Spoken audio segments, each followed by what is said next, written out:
terms. Now, you won't be surprised to know that the Hong Kong protests are not featuring heavily in the Chinese media as it covers this 70th anniversary. This is the state-owned China Plus. It has a story highlighting Carrie Lam's visit to Beijing. All smiles in that image. This is the English language Global Times. It has a story about a Hong Kong police officer who's been given a hero's welcome in Beijing. And in fact, there he is. And this is a screen grab from Weibo, the big social network in China. People have been sharing images of him and calling him Sir Hong Kong. All very positive, on the surface at least. Kerry Allen's a China analyst for BBC Monitoring. Hi, Kerry. Before we get into the Hong Kong side of the story, just give me an idea of how big an occasion this 70th anniversary is in the Chinese media.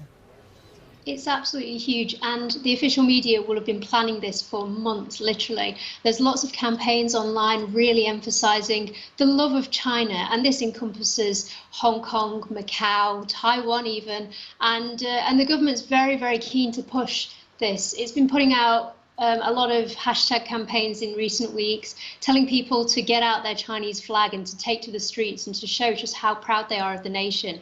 And there's just so much material that's related to this event. There's going to be an official gala with lots of singing and dancing. It's really being marked as an event that everybody should be celebrating. And it starts a 7-day holiday in China when literally families can all get together and they can be happy, because Chinese people don't often have a lot of holiday time. Is it a 7-day holiday every year or just for this particular anniversary? Every year.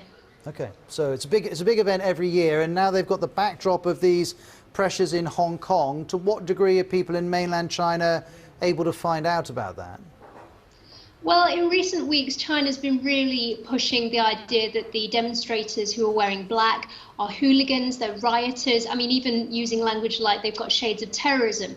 But now that the anniversary is it's the 1st of October in China, you won't see any mention of protesters whatsoever. Instead, there's a strong emphasis on China and Hong Kong together as one, really. And there's been a nice little video of Carrie Lam arriving in Beijing and taking selfies and smiling with passengers. So Chinese people have really bought into this and said that it just shows that she's a great leader who supports people in China, and she's doing a lot of good, because there has been this suggestion that Xi Jinping's not too happy with her because of what's been happening in Hong Kong. But this has really consolidated the message that, on the contrary, he sees her as a strong leader and he's going to keep her in place. Okay, Kerry, thank you very much indeed. Kerry's a Chinese media specialist with BBC Monitoring. This time tomorrow we'll have a very clear picture of how this hugely important day for the authorities in Beijing has gone, and of course we'll keep you up to date on all of that.